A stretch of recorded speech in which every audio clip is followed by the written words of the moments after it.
Today, I am joined by Alex Newman from Liberty Sentinel to go through some of the biggest news stories. Alex, thank you for joining me again. It's great to be here. Thank you for having me, Stephen. So, some background. Alex is an independent journalist. He's also the author of Deep State, The Invisible Government Behind the Scenes, and the founder of Liberty Sentinel. I'll make sure to put some links down below. You know what's going on in DC. You see the swamp. It is now being exposed to the American people, and the taxpayers are horrified at what they're seeing, and the Democrats are horrified that it's being seen. So I want to go through that, but I'm reading, Alex, that the CIA may have used USAID to fund this first impeachment against President Donald Trump back in 2019. It looks like the anonymous person and where the funding came from in order to go after President Trump was funded through USAID. With everything you know, would you put it past the CIA running domestic intelligence against the American people? There is no question that that was what was going on, Stephen. I don't think you can really understand USAID unless you understand that it is first and foremost a front for the Central Intelligence Agency. All over the world, for a period of decades, these people were involved in overthrowing governments, fomenting color revolutions, funding opposition media, funding opposition movements, funding, in some cases, organizations that turn to terrorism and assassinations and murder, all with the cover of foreign aid. So you have spies handing out money to, in many cases, overthrow governments, terrorize populations, split nations into pieces, masquerading as people delivering foreign aid from the American people. And what happened was they turned that institutional knowledge, those institutional capabilities, domestically. And they started doing the same thing that they've been doing all around the world here in the United States. And in many cases, it was the exact same people, Stephen. You look at Norm Eisen, for example. This is a guy who specialized in color revolutions around the world, whether it be Eastern Europe or North Africa, the Middle East. This is a guy whose specialty was overthrowing governments by funding strategically various partners, stirring up hysteria, diplomatic maneuvering. When they realized they had to get rid of Trump, the same people, including Norm Eisen, turned those skills, those capabilities on the United States. They funded fake media in the United States. We now see how much money they gave to Politico, for example, a key part of this operation. And they did the same thing they've been doing overseas here in the United States. And I'll tell you what, they must be punished. I wish it hadn't have been Doge agents. I wish it had been FBI and U.S. attorney officials going there, because these people, in many cases, need to be prosecuted and thrown in jail. Is this the exact reason why they have postponed the confirmation of Kash Patel, the future director of the FBI? They are terrified of Kash Patel. And he knows where the bodies are buried. He has been, he's a great investigator. He's a brilliant person. He saw up close and personal with his work on the Russia collusion hoax, all the different players, how they work together. The deep state understands that Kash Patel is one of the most dangerous men to their agenda. So we have to now be prepared for escalating attacks on him and his character, possibly even phony scandals, right? If they can't find anything legitimate to accuse you of, they'll just make stuff up. So there's a good rule of thumb here, Stephen. The more the fake media and the Democrats and the rhinos hate one of Trump's nominees, the better they're going to be. And that's why we're seeing this hate against RFK, against Kash Patel, against Pete Hegseth. We saw the same thing. That's because these are the best picks that he has made. Okay. Tell me what you know about this. You work closely with high up people in Washington, D.C. How are they getting so much done? Have there been experts in the area that have been telling Trump where to go, where to look, exactly which areas to attack first? This seems very strategic, and it's moving very, very quickly. It is. And so what was happening over a period of many months leading up to the official transfer of power was Trump had his key people looking at select areas. So you had people looking at the EPA climate stuff. You had people looking at the energy stuff. You had people looking at the law enforcement stuff, so that when he was sworn in, they could hit the ground running. And that's what we're watching right now. There's no way that anybody could have come up with all of this in 3 weeks. This was a long process, and he learned a lot from his first administration. The first time around, he was a little bit out of his element, if you will. He comes from the business world, not from the political world. So he didn't realize he was surrounded by snakes, people who say, oh, yes, sir, right away, sir, and then go stick a knife in your back. He learned a lot from that experience, and he was ready to go this time. So that is why we have seen this incredible whirlwind that even the fake media and the Democrats can't keep up with their outrage machine. And we're going to see a whole lot more of it. This is not stopping after the first month. This is going to continue. They have thought this through. They're going about it very strategically, taking out big targets first, like U.S. aid, but there is much more in store. Okay. I heard something today that shocked me. I mean, obviously, I was shocked that money was going to the New York Times, Politico, Reuters. We'll get a little bit deeper into that. But people like Natalie Winters, who's regularly on Steve Bannon's show, The War Room, they started digging in, and what they're finding is that a lot of the money, tens of millions of dollars, you go in, you look at the address of where these corporations or charities are set up, and they're finding that they are empty lots. Let me go ahead and play that for you, and we will watch this together. Let me pull it up. Here we go.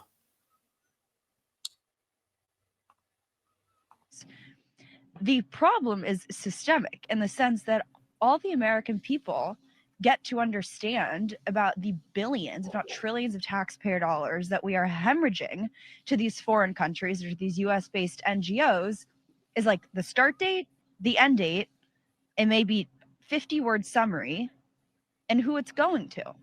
And the summary is typically something along the lines of countering disinformation. And the group that it's going to, sometimes it's an undisclosed foreign recipient or undisclosed domestic recipient, and there's nothing we can do to understand who that money's going to. But more precisely, and this was reporting that Raheem Kassam and I had sit over at the National Pulse years ago, we had looked up on Google Maps dozens of the addresses of the so-called, fact-checking grant recipients or the misinformation grant recipients. They're shacks on the side of the road. They're non-existent entities.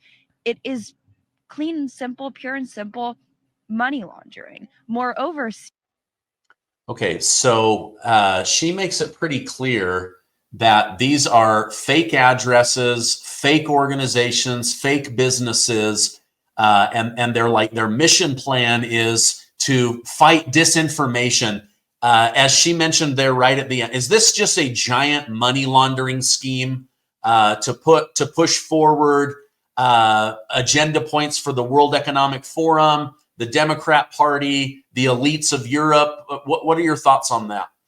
That's exactly what it is. And what we're dealing with here is just the tip of the iceberg. This is just a tiny little bit that's been exposed so far.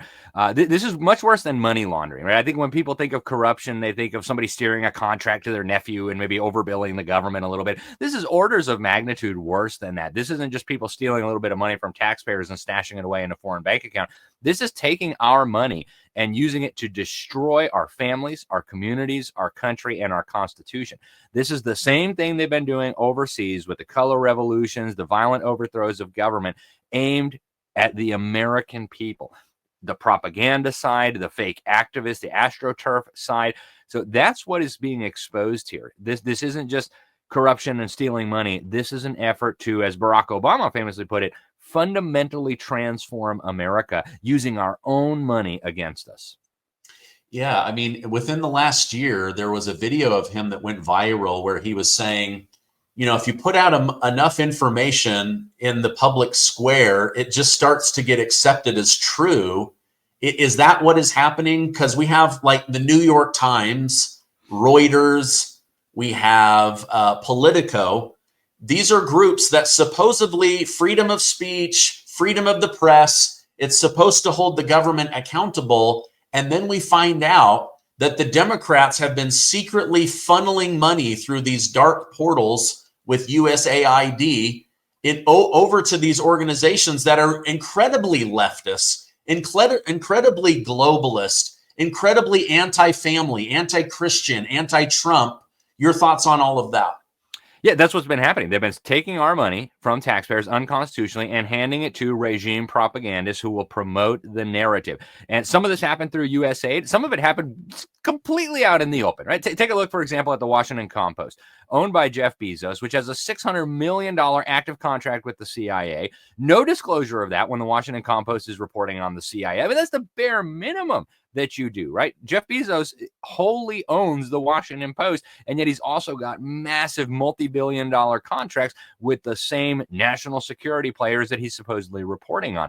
This is a systemic problem, and people need to understand it's much worse than just propagandizing Americans to believe in liberal policies. This is aimed at fomenting a revolution in our country that seeks to overthrow our constitutional republic, the system of government that our founding fathers bequeathed to us, the system that hundreds of thousands of American men have given their lives over 250 years to protect and preserve. That's what's happening here. It's not just left-wingers promoting their pet policy on global warming. It's an effort to overthrow everything we hold. There is so much more, but this is the modus operandi. And the CIA does it in a lot of different ways in other countries. They've been involved in drug trafficking, weapons trafficking, because they need money that is not appropriated by Congress or that was appropriated by Congress for some other purpose. And so we're now just starting to unravel the very beginning of how this process works. And it's been happening all over the world, Stephen. Yeah. I had heard many years ago that the World Economic Forum, other big groups, they were wanting to flood the United States of America with people from third world countries to revolutionize America, upend America, get rid of the advantages of America. And then now I see through USAID, even large Christian churches, the Catholic Church, Lutheran Church, they're all being given money. It's like they're being used to funnel all this money to bring in these illegals, and maybe they think that they're doing Christ's work of taking care of the poor and the disadvantaged or whatever. But in the end, what they're really doing is they're using stolen taxpayer money to overthrow the people they stole the money from through flooding the country with illegals. What are your thoughts on these guys abusing churches and flooding the country? It is so nefarious and so insidious, it's hard to know where to start. But what they have done here is exactly what you just described, Stephen. They have taken billions of dollars from American taxpayers, and they have used it to fund the importation of tens of millions of illegal immigrants, not for humanitarian purposes, not even for economic purposes, which is the smokescreen, right? Oh, we just care about these poor people so much that we just want them to have a better life. Total baloney. You look at a lot of the countries that they're importing them from, those countries were destroyed by the same globalists who are now importing them into our country and telling us we need to support them. It's like if an arsonist burned down your house and then invited you to go live in his neighbor's house and said the neighbor has to pay for you. That's not humanitarian. That's a crime of massive proportions, and you would go to jail for that.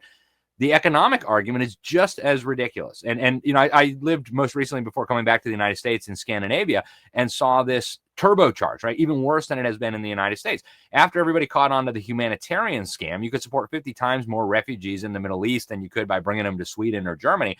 They said, oh, well, you know, we just didn't have enough babies. And so now we need somebody to pay the taxes and, you know, take care of you when you're at the hospital. Again, totally falls apart upon closer examination. A friend of mine did an analysis of this, PhD, and concluded that there was no point in the future at which we could say they would become net contributors to the Treasury. So what's really happening here is they're taking our money, they're using it to fund this importation. And if you listen carefully, they will tell you what the purpose is. The UN had a migration czar who passed away just a few years ago, Peter Sutherland. He used to be a bigwig at Goldman Sachs. And he said, on the record for the UN News Service, what we're doing here is destroying national sovereignty. We're removing the illusions of separate nations, making people recognize that we're all one. We're destroying the old shibboleth of national sovereignty. They actually tell you on the UN website that this mass migration is going to be a catalyst for bringing about the 2030 agenda, which they call the Master Plan for Humanity. And here's how it works. I was in Sweden most recently before moving back to the United States some years ago, and you could see it most clearly there. About a third of the population of that country now is foreign born. There are many cities in that country now where the overwhelming majority of the children in the school system are foreign born, Arab speaking, as opposed to Swedish speaking. So what happens is You wake up one day and you're totally surrounded by people who don't share your culture, don't share your history, don't share your values, don't share your beliefs on even the important questions of life. They don't even speak your language. And you say, wait a minute, we've got these lines on a map saying we're a country. What does that even mean anymore? Why don't we just recognize we're all part of one big globalist, first super state, the European Union, and then eventually the one world system?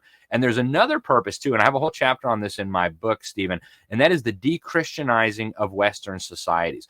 When you bring millions of people from another culture and another religion into what used to be known as Christendom, you see a total changing of that culture. And Sweden is exhibit A, right? You actually had the top official in the Church of Sweden suggesting that they take down the crosses from, I mean, they literally have a cross on their flag, right? I mean, Sweden was one of the most Christian societies in the world. They sent missionaries to every corner of the globe.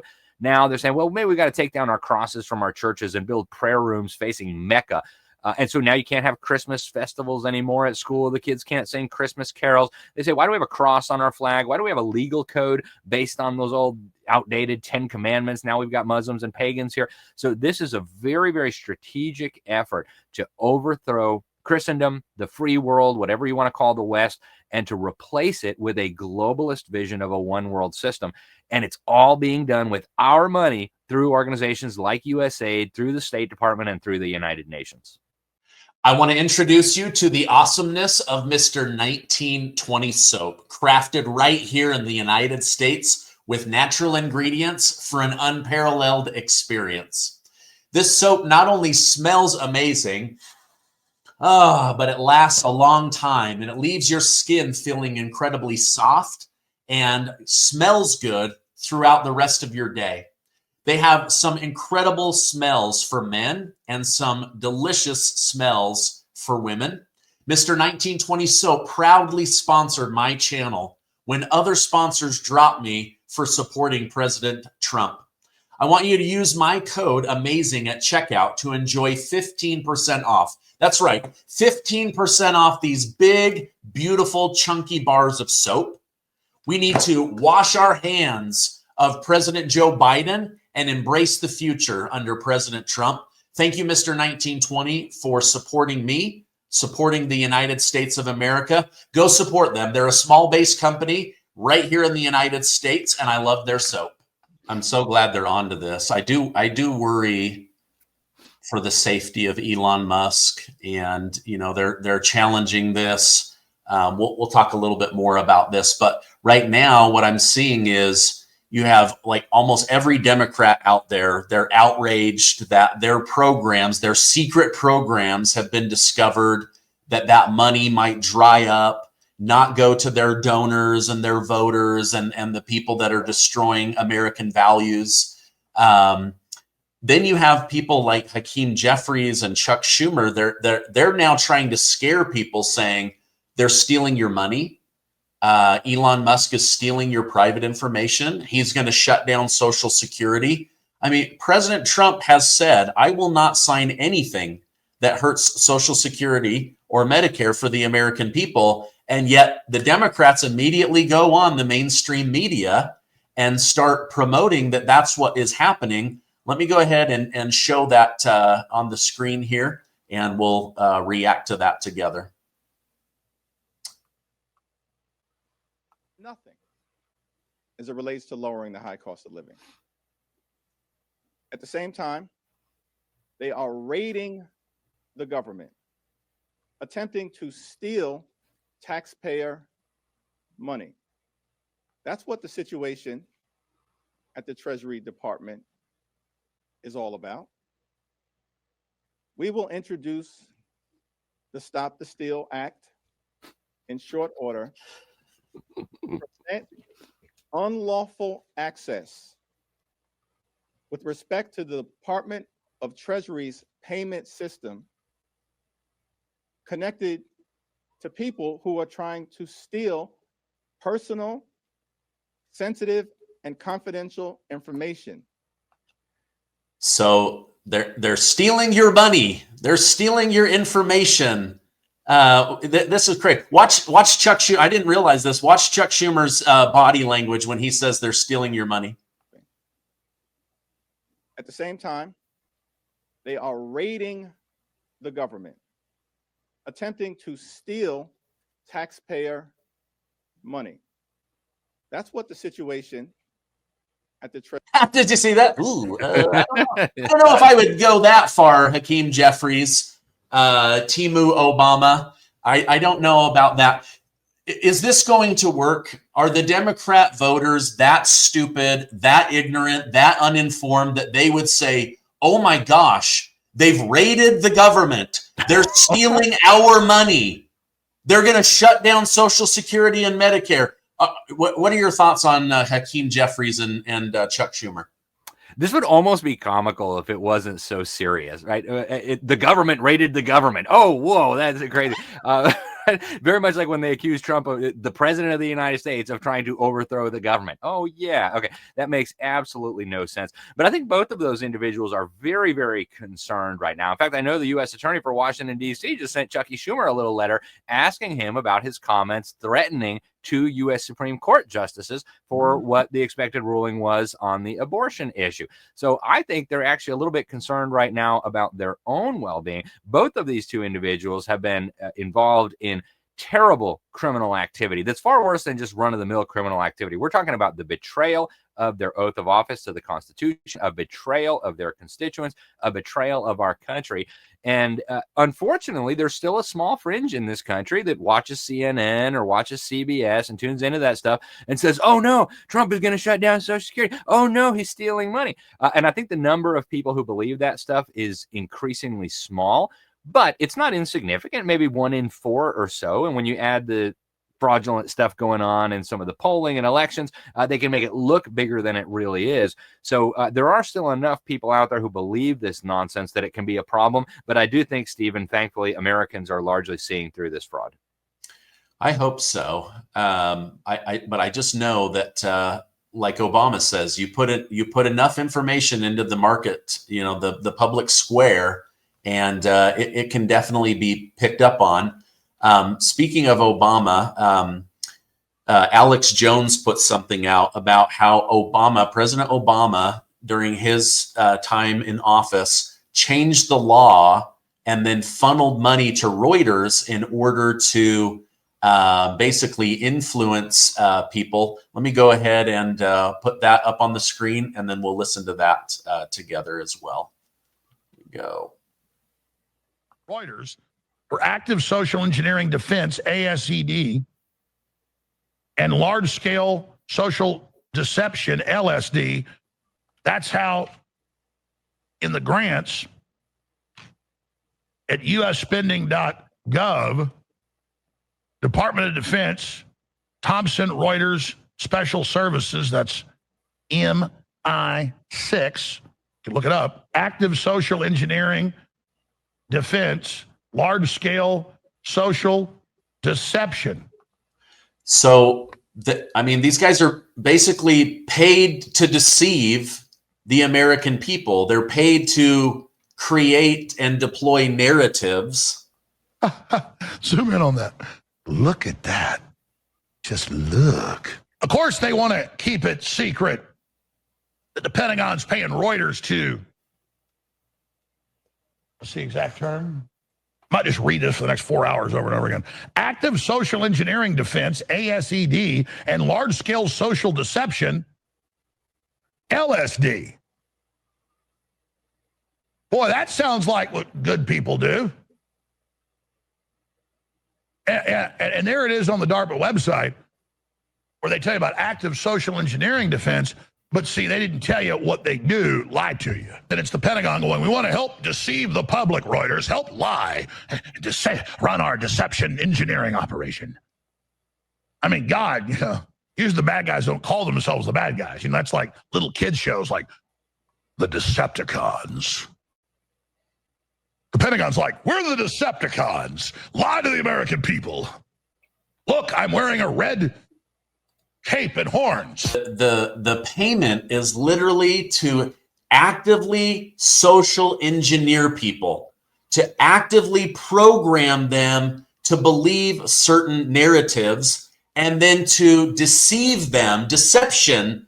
Obama approves this, and then Reuters, who he says is secretly MI6, of the United Kingdom, the FBI or CIA of the United Kingdom. What are your thoughts on that?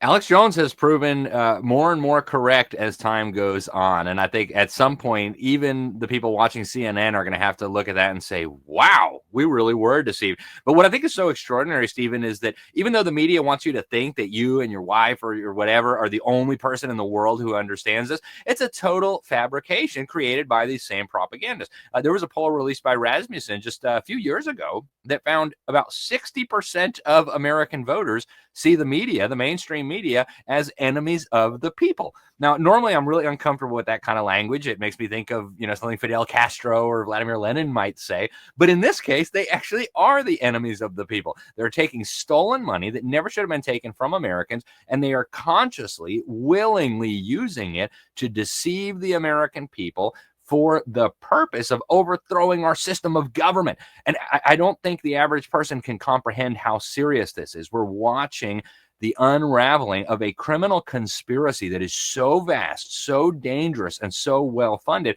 the average person can't even begin to comprehend it. But the fact that almost 2/3 of Americans recognize these propagandists are enemies of the people is a really, really good sign. Forget what they're telling you. Your neighbors know it too. Yeah. Wow. Okay, we know that they are panicking. I have to imagine the deep state is panicking because they're not the ones out in the public.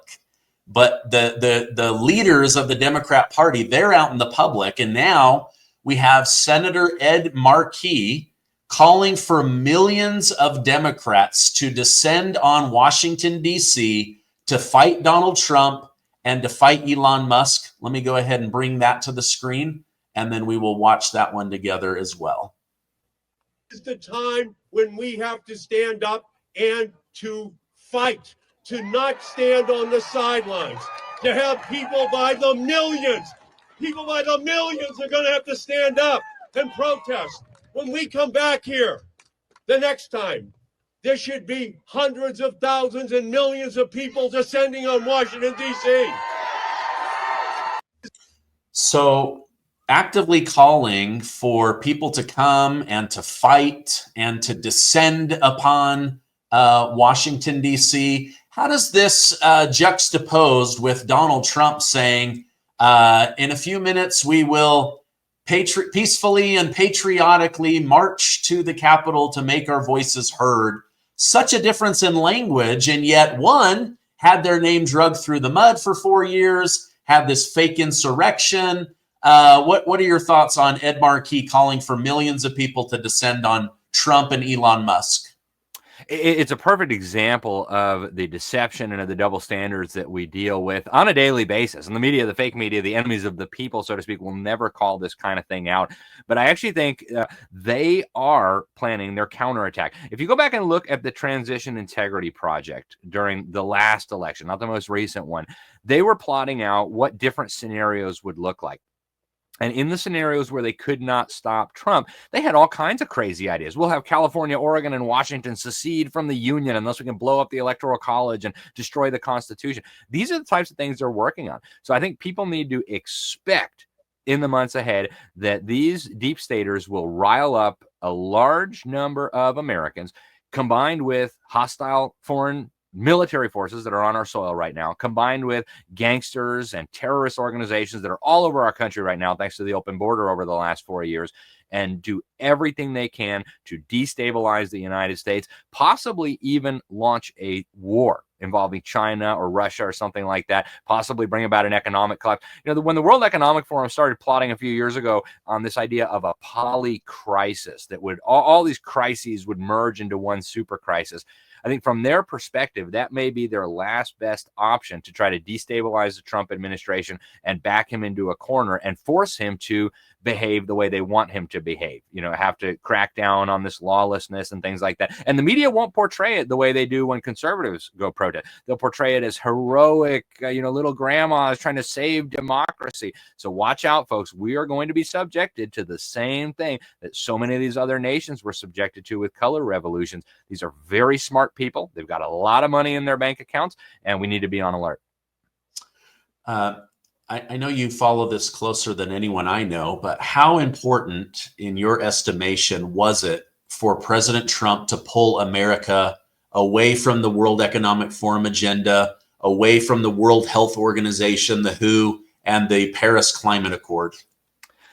I don't think I can emphasize enough the importance of these things. And it's actually bigger than I think even the most conservative analysts are understanding. If you look, for example, at his executive order on putting America first on international environmental agreements, this is way beyond what he did in his first term. In his first term, he was playing along with the UN fraud that we had to sit there for 4 years and wait.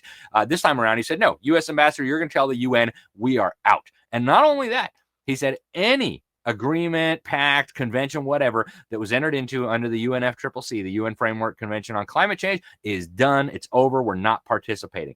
Adding to that, he has now ordered a review of the endangerment finding on CO2, which is the linchpin of Obama's efforts to comply with all this international climate gobbledygook.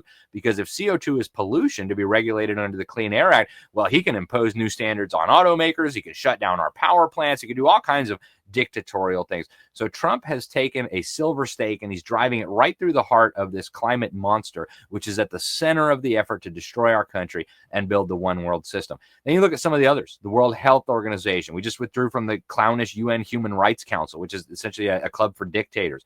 We're now doing a study to get out of UNESCO, which is one of the most insidious tentacles of the globalist machine because it's in charge of brainwashing children around the world to huge, Stephen, that it's going to take people a long time to process the significance of all this. And this time, Donald Trump seems to have learned from his first term. We're not just going to have a few little changes that can be reversed when the next president comes in. These things now need to be put in at a systemic level so that they can't just be resurrected when the next deep state minion enters the White House. Yeah. I have to say, as a journalist, it's been so nice to have a president back in the White House. I mean, every day the press is pushing to get closer to the resolute desk in the Oval Office. He's taking questions everywhere he goes. I mean, he's the most open person that's ever been president, and yet they, portray him as this dictator. Okay, so here's what I'm seeing. Trump and Musk discovered billions of dollars in corrupt U.S. taxpayer money going to Democrat causes. Trump is announcing he wants to end the Department of Education, which is another money laundering scheme where Democrats deploy hundreds of billions of dollars to the Department of Education, and then 90% of those people keep Democrats back in power through donating time and money. Now you have Attorney General Pam Bondi cutting off funding for over 200 sanctuary cities, on and on and on and on. Is Trump and this dream team, are they cutting off all of the major areas Democrats have built strongholds and abused taxpayer money? And this is how they make America great again? Well, just in the first 3 weeks of this administration, we have seen them target some of the most important ones. There's still a lot that remains, right? EPA is going to have to be, almost every federal bureaucracy is in some way leveraging federal money that they took from us to control state, local government, and also even down to the individual. So we're watching now that being, in some cases, dismantled, in some cases, turned around, so that now these mechanisms, these levers of power that have been usurped by previous administrations can now be used, instead of to hurt America, to help America. But there is a great danger in that, and I think Trump understands it. That's why he's so serious about shutting down the U.S. Department of Education. If we just take all these levers, all these powers that have been usurped by previous administrations, and then turn them around so that we're now telling state and local governments you have to do it this way, well, if those tools are still in place, the next Democrat, the next deep state minion that comes into power will just flip the switch and they'll get right back to doing what they were doing. So I think what Trump is trying to do here is strategically reverse that and then cut it off, destroy the bureaucracy, the levers of power that were used in the first place to bring that about. So he's going about it, I think, in a very clever way. There's a few areas where I have raised some concerns with some of his people. I think there are different ways of doing things, but I must say, on the whole, I think he's doing a brilliant job of stopping this, first of all, and then preventing it from being used against us in the future. And that's exactly what needs to happen. Okay. Final question, Alex. I appreciate you coming on. JFK, President Kennedy, said he wanted to dismantle the CIA, break it into a million pieces, and scatter it to the wind. Trump's trying to do this with the FBI, the Department of Education, our relationship with the United Nations, the WHO, the World Economic Forum, CIA, FBI. I mean, on and on and on. Is his life in danger? I mean, he's putting not one target on his back, but dozens of targets on his back. His life is absolutely in danger, but keep him in your prayers. He is up against some of the most wicked, most powerful forces on this planet, and they would love nothing more than to do to him what they did to John F. Kennedy, to do to him what they have done to others in the past, whether it be taking him out with a bullet, whether it be discrediting him and impeaching him. And we saw that over the last 4 years. So he is up against some really powerful people, but he understands very, very clearly what needs to be done. And I'd go back to John F. Kennedy. He also gave an incredible speech to the Newspaper Publishers Association where he warned of a secret conspiracy that was massive, using diplomatic, economic, military means to enslave every man, woman, and child in this country. And he said, we are inherently and everywhere opposed to secret societies, secret oaths, secret proceedings. John F. Kennedy realized that there was a power behind the throne, so to speak, that needed to be attacked head on and dismantled if we were going to successfully preserve our constitutional republic, our liberties, etc. Donald Trump, I think, sees that as well. He refers to it using various terms like deep state. That's why I called my book Deep State, the Invisible Government Behind the Scenes. And that's the real power that you're not supposed to touch. You can diss the CIA, you can diss George Soros, but even behind them is something even bigger and more powerful. And I think Trump gets it. All the things that he's doing show that he's going after them. And so, yes, his life is clearly in danger. There are very powerful people who want to take him out. But with the American people behind him and God supporting him, I think we could see incredible things over the next few years. Yeah. I truly, truly believe the most witnessed miracle in human history was Donald Trump turning his head at the last second and avoiding having his brains blown out in 4K on national live TV. I really believe that was the hand of God, not allowing him to be taken out. So anyway, just my own opinion. Alex, I appreciate you coming on. I know you do a lot of research. You fly all over the world attending these conferences. If people want to learn more, stay in touch with what you're researching and writing about, where's the best place for me to send them? Thank you, Stephen. So my personal website is libertysentinel.org. Sentinel is Sentinel. I'm also on X, and people can find me at thenewamerican.com as well. Okay. I will put direct links so people can find you easily. Keep up the good work. Thank you for coming on again, and we'll see you on the next show. Thank you so much. I really appreciate it, Stephen.